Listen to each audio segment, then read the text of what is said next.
संदीप दहिया ने जननायक जनता पार्टी के शहरी युवा अध्यक्ष पद से इस्तीफा दे दिया है।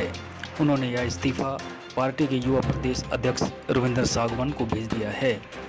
संदीप दहिया के परिवार ने चौधरी देवीलाल के साथ राजनीति की पारी की शुरुआत की थी, जो तभी से ही उनके परिवार के साथ जुड़ा रहा। जननायक जनता पार्टी के लिए इनेलो से इस्तीफा देकर दुष्यंत चौटाला के साथ आने वाले पहले व्यक्ति थे संदीप सांगवान।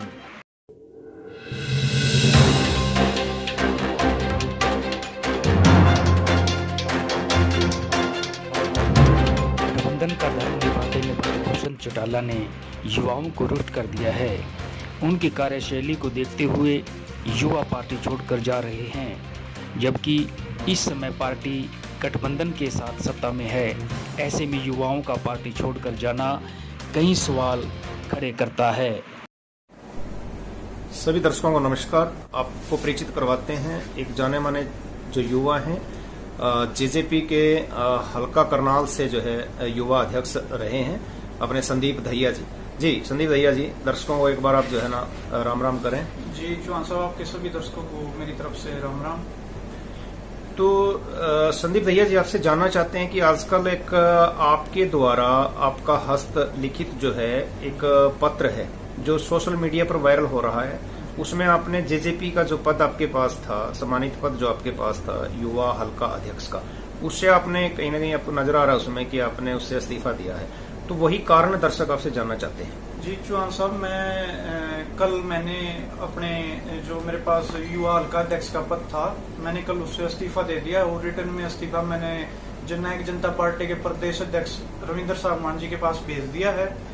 और मैंने उसमें साफ लिखा है कि मैं और जो मेरी युवा की टीम थी, जिस युवा टीम ने पिछले 10 सालों से मेरे साथ काम किया था, तो हम पार्टी की कार्यशैली से असंतुष्ट थे।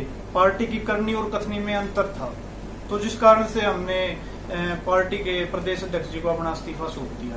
तो दर्शक आपसे पहले तो ये जानना चाहेंगे कि भी आप कब जो है ये जो चौटाला परिवार है, जो जेजेपी पार्टी ऐसे पहले जो पार्टी रही है, आप कब से आप इसमें जुड़े थे, कब से आप सक्रिय थे इसमें? चौहान साहब, वैसे तो हमारा परिवार शुरू से ही ताऊ देवीलाल जी की राजनीति से जुड़ा हुआ है, उनसे प्रभावित है। हम जमींदार परिवार से बिलोंग करते हैं।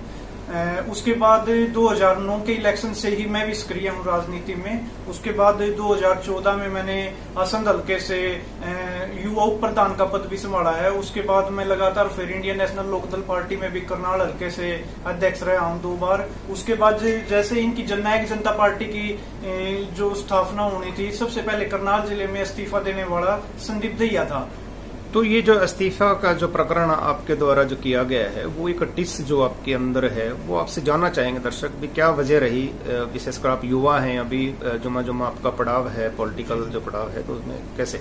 देखिए चौहान साहब, मेरा कोई राजनीति का कोई मेरा अपना पर्सनल वो नहीं था कि मेरे कोई पर्सनल काम हो। हम तो लोगों के काम करवाना चाहते थे। जो युवा टीम हमारे साथ थी, जिसने इतने धक्के खाए हैं, जो दिन रात हमारे साथ रैलियों में जाते थे, जो दिन रात जननायक जनता पार्टी के लिए जिन्होंने काम किया है, आज इनकी सरकार आने के बाद दुष्यंत जी ने उनका बिल्कुल मतलब नकारा कर दिया है। आज हमसे मिलते भी नहीं है, बात करने तो दूर की बात है। उसके बाद जो चलो सार्वजनिक मुद्दे थे, आज मंडियों में 80% किसानों की पेमेंट नहीं हुई है। प्रवासी मजदूरों का किस्सा था, ग्राउंड लेवल पे तो बिल्कुल जीरो है सारा काम। प्रवासी मजदूर आज भी ऐसे घूम रहे हैं, जबकि जननायक जनता पार्टी बोल रही है कि हमने प्रवासी मजदूरों को उनके घर पहुंचाने का काम किया है। ग्राउंड लेवल तो बिल्कुल जीरो है ना।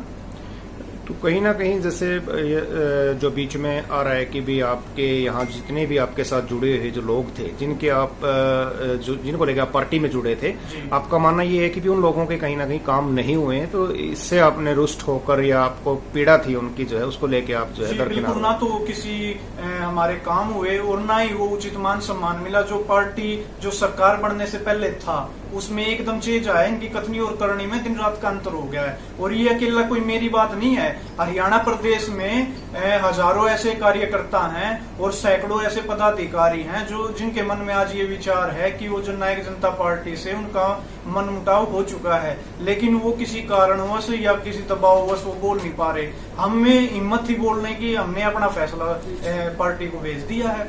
तो देखिए कहीं ना कहीं ये भी बीच बीच में देखने को आता रहा है कि भी आप जो रैली की बात हो या कोई उनके पारिवारिक जो चौटाला परिवार के पारिवारिक उत्सव की बात हो, उसको लेके भी आप काफी सक्रिय नजर आते थे। सबसे आगे आप यहाँ जिला करनाल से आप नजर आते थे, तो वो कहीं ना कहीं एक वाजिब आपकी वजह रही होगी, तभी आपने ये निर्णय लिया। तो वो दरअसल अब जो आपका ये संकल्प रहा है, इसको करके आगे आप क्या करना चाहेंगे इसको लेके? जी देखिए, बिल्कुल शुरू से ही हम चौटाला परिवार जी के साथ जुड़े थे। इनके चाहे फैमिली फंक्शन थे या इनकी कोई बड़ी से बड़ी रैली थी या कोई छोटी से छोटा हल्के तक का प्रोग्राम था, हर प्रोग्राम को हमने संभालने का काम किया, उसको सक्सेस कराने का काम किया है पिछले 10 सालों में। और अब जो इस्तीफा दे दिया, अब आगे की राय जो मेरे युवा साथी हैं उन सभी से अभी लॉकडाउन के बाद मीटिंग करके जो भी फैसला होगा युवा साथियों के दिशा निर्देशना उसी हिसाब से लेंगे हम। तो कहीं ना कहीं ये भी नजर आ रहा है कि भी कुछ लोग बाग जो है भी आपके टच में, ऐसी बात तो नहीं होगी कि भी आप काफी सक्रिय इस पार्टी में रहे हैं, तो आपकी सक्रियता को देखते हुए, आप एक यंग हैं, तो इसको देखते हुए भी कुछ लोग तो आपके टच में आ ही रहे होंगे। नहीं, बिल्कुल टच में है जी, डिस्ट्रिक्ट से भी टच में है। और हमारे जो हल्का प्रधान है, 90 हल्का प्रधान है, 90 हल्का प्रधानों में से भी 10-15 हल्का प्रधान हमारे टच में है, जो अभी जल्दी, अभी तो शुरुआत हुई है, अभी तो शुरुआत है, आगे आगे देखो होता है क्या। जो आला अधिकारी आपके रहे हैं, जिनके दिशा निर्देश में आपने काम किया है, तो उनके फोन वोन भी आपको आ रहे होंगे या वो टच करना चाह रहे होंगे, आपसे मिलना चाह रहे होंगे, ऐसा कुछ? जी है, बिल्कुल। कल के हमारे पास हजारों फोन आए हैं, बात भी हुई है। लेकिन मैंने तो पहले ही बताया था आपको, मेरा कोई पर्सनल मैटर नहीं है, या मैंने ना कोई इनसे अपना पर्सनल काम करवाना था, ना कोई मैंने यहाँ से कोई इलेक्शन लड़ने का वो है, ना कोई हमने सरकारी काम, सरकारी इनसे काम लेना है। मेन मकसद था लोगों की भलाई का, जिसपे ये खरे नहीं उतरे। अगर लोग तो हमारे कपड़े पाड़ेंगे, हम कहाँ जाएंगे फिर?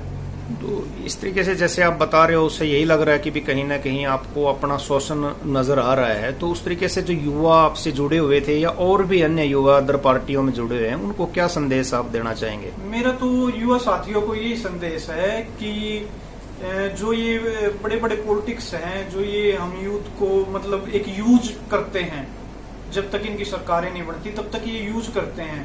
तो मैं तो यही कहता हूँ भाई, सोच समझ के अपनी आगे की राजनीति, लंबी राजनीति करनी है तो सोच समझ के ऐसे नेता को चुने जो भाई सच में ही मतलब यूथ का साथ दे दे। ये ना कि भाई सरकार बनने के बाद बिल्कुल उनको एक किनारा ही कर दे, उनसे बात भी ना करें। जो आपकी भावनाओं का और आपसे जुड़े लोगों की भावनाओं का कदर करे, आप ये कहना चाहेंगे कि लोग उन्हीं से जुड़े रहें, उन्हीं के लिए काम करें। तो बहुत बहुत धन्यवाद आपका संदीप दहिया जी। तो ये थे हमारे साथ संदीप दहिया जी, जो करनाल शहरी से जो है युवा अध्यक्ष के रूप में सेवाएं दे रहे थे जेजेपी पार्टी में।